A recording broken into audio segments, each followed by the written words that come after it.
Okay, how y'all doing? I'm working on my 2007 Jeep Wrangler JK, obviously, just two-door. Okay, now, this right here is a snorkel install with the rugged ridge, and I'm going to probably run low profile most of the time. I just, like, screw it on there, and then it sucks from under here, and, that way water can't really go in too much, I didn't record the actual install because I was very busy this week and I knew it was going to take me several days to complete it. So I didn't want to, and I don't have any editing skills. I'm basically illiterate with technology, but when I was trying to look up videos on how to do this, I found so many like 2018 and newer, and they're just built differently, and they were all easier to install. So I'm like, wow, this is no bueno. So I'm going to show you a few of the snags that I hit before I finished the job, and I'm going to try and explain some of the rough areas and the things I don't like afterwards. Okay, so now, and I'm going to explain how I went by it. So I mean, one of my first snags was popping off the fender. These little plastic clips right here, they just don't last anymore. They snapped, they broke. Now, to be fair, I didn't try very hard to get them off. I kind of just got angry and like ripped it. So yeah. Taking out the fender, I think it had 2 or 3 10mm. The one I didn't know about was actually like up right here. There was like a hidden one that we fought because we didn't know. I was just like pulling and like damn near drop kicked it to get it off, and then there's like another number 10. Like I think if you have right here, probably this one here is probably like a number 10.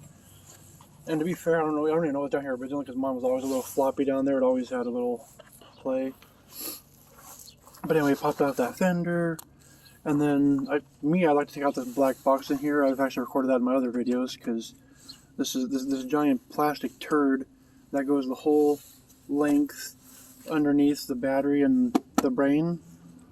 Oh, I just hate that damn thing. I mean, I'd like to kick a Jeep engineer for that one, but I guess whatever.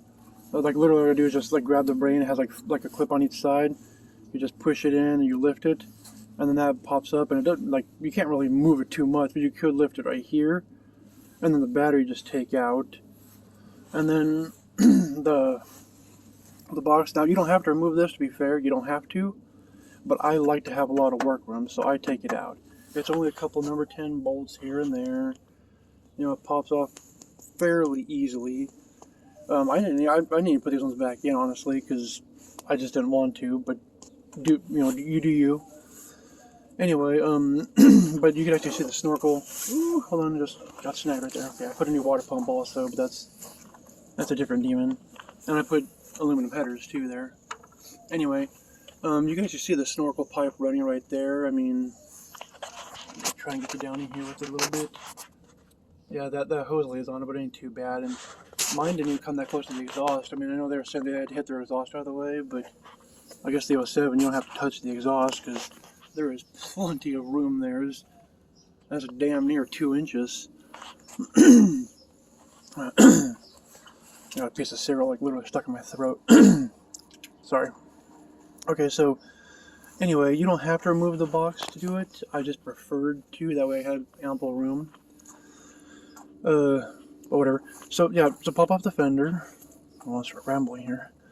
You can see it right here if you pop off the fender. Let me move my chair so closer in here. Okay, so this is the look without the fender on. You can see it pretty darn easily right there. Now they had a bracket that went right there that was supposed to attach behind the brake caliper right there. Like it was supposed to hold it up. I found that didn't line up worth the toot, so I just cut it off. I mean, that metal pipe weighs like half a pound. And then these thick ass rubber boys here will easily hold it up. So I wasn't concerned about that. I got rid of mine. You keep yours, you do you, whatever. So yeah, but you can easily see it. All you gotta do is take out the fender, and then you gotta take out this fender here. Okay, that's not hard. It has one number 10 there, and then 1, 2, 3, and of course this one with the box that's holding it down. But you don't have to take out the box if you don't want. And then there's a couple bolts in there, and then there is some on the bottom here. I didn't actually take those off. I kind of just leaned my fender out a little bit, like gently. But you know, if you can get a number, you're gonna have to use a wrench for them ones most likely, because that's pretty. Unless you don't have one of these stupid things, then it'd be easy. But I do, so and I didn't feel like taking it off because I didn't want to crawl into there and remove it. I was just being lazy, whatever. So then, so yeah, so you pop up this fender, and then you have to just pop it in there. You can see it's fits fairly well. It's, you know, nice and low pro. I got my little drain hose right here. It goes down the bottom. That's like super friggin' long, but I'll probably end up like tucking it in, I guess, and you know, whatever, I guess. But anyway, once I put the fender lining, that won't be noticeable anyway. So another snag that I hit when I was putting it on, though, was the cutting of this. Now, the template they gave me didn't match up at all. It was trash. It was way off. I mean, I'm not going to care much about that because my hood will mostly cover it, but I'm just saying, like, it was off and left a huge hole. It should have been more on this side and less on this side. It just didn't come out the way they showed. That's fine, I guess, whatever, right? And then on top of that, I had to cut back way farther here because it was supposed to leave like a chunk of meat here, like right there. That's all metal. I had to paint it black so it didn't rust. But right there, that's like metal that's going in. But then right here, it's like almost flush. You know, it's because it kept hitting this. It just kept hitting and cutting in. You can see like the. Okay, my camera won't focus. I don't know if it's all dirty or what. I don't know. You just have to trust me, I guess. That there's some scarring here where it chewed in. Not pretty.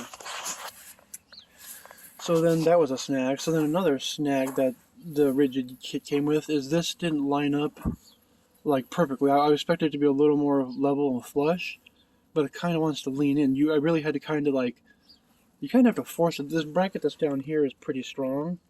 You have to take this off too, by the way. It only has, I mean, taking out the wipers wasn't that hard. It's literally, if you have like a impact gun, it's like a 1/2-inch bolt and boom, boom, they both pop off. And then you need the Torx for them. And I'm not even, the kit they gave me didn't even have bolts to put back in here. But I found these ones that actually fit pretty good, so I'm just going to leave those because whatever. But you do have to take this off temporarily. Super easy to do. Barely an inconvenience.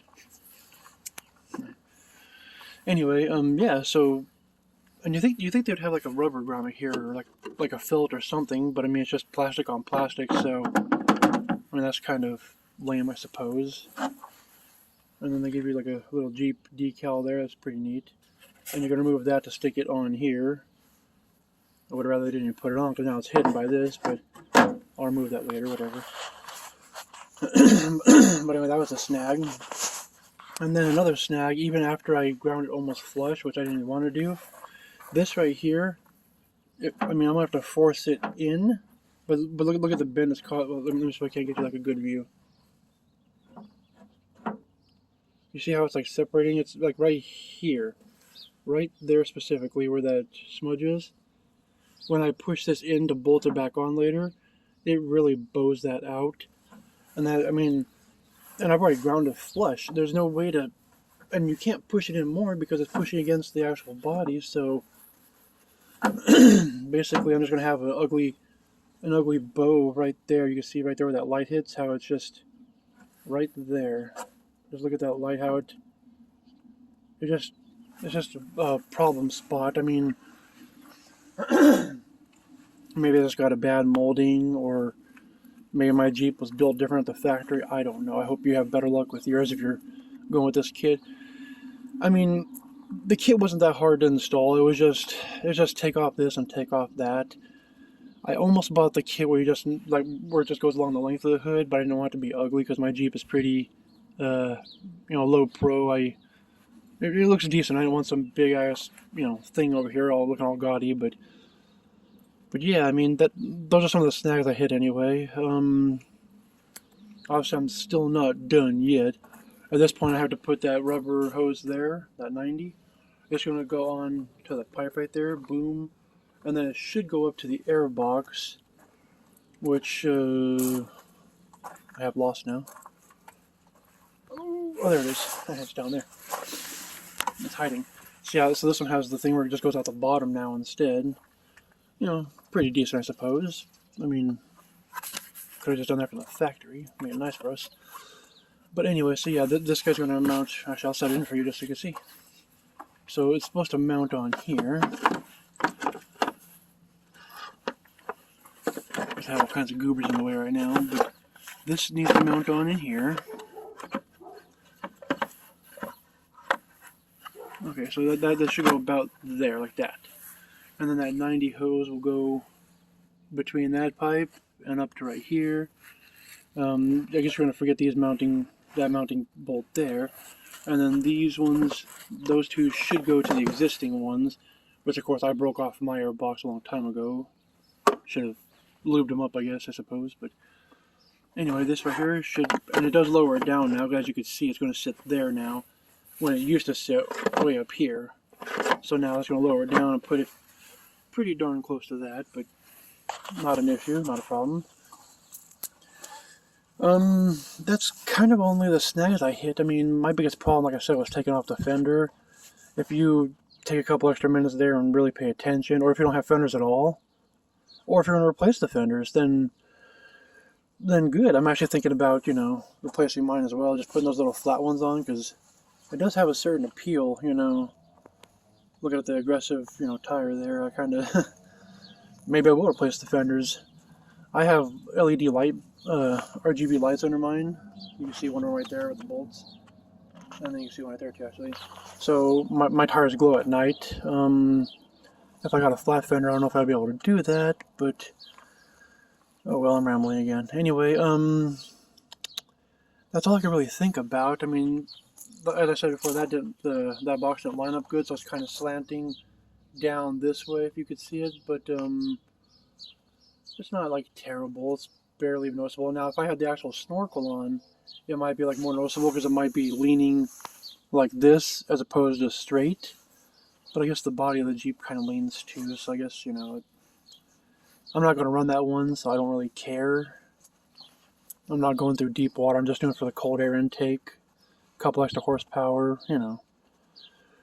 But yeah, anyway, I guess that's about it. If you guys have any questions about the install. Okay, well, one thing, if you actually did the job straight and you had like maybe somebody to help you, because you know some things are like long and you just want extra help. I took off my hood too just because it's way easier to work on shit without the hood in the way. Or I guess you could lean it up there, but I have a custom hood, so I don't want to damage it. I'll just lean it up there. The job itself, with two people that know what they're doing, like taking out the fender, for example, not destroying it, I'd say it could take 3 or 4 hours, honestly. That's not that hard. Removing the box, as long as you have a gun with the number 10, you could just, you know, go in there and blah, blah, blah. Not hard. I mean, for me it's taken 3 days because I'm limited on my time and my abilities. You know, like I can't lift the hood off myself. I mean, my back is trash, but yeah. You know, if you guys have any other questions, I mean, feel free to ask. I'll try and tell you whatever I can. I mean, sorry I didn't record the actual install. I mean, it wouldn't have been that hard, but I hope I explained it well enough and showed you all my problems so you can make your choice about buying the rugged ridge versus a much easier. This is the hardest one to install, no joke. As far as I know, I mean, I even watched a video about the K&N, and even the K&N version was easier. This is literally the hardest one to install. But let's have the nicest look at the end. I mean, it's going to be just literally that. Nothing else to see. I hope that this black turd clears the fender lining when I go put that back on. But I mean, it does kind of seem like it's going to be in the way. But I hope not. I guess we'll find that out. But yeah, like as I said, hit me up if you have any questions. Thank you.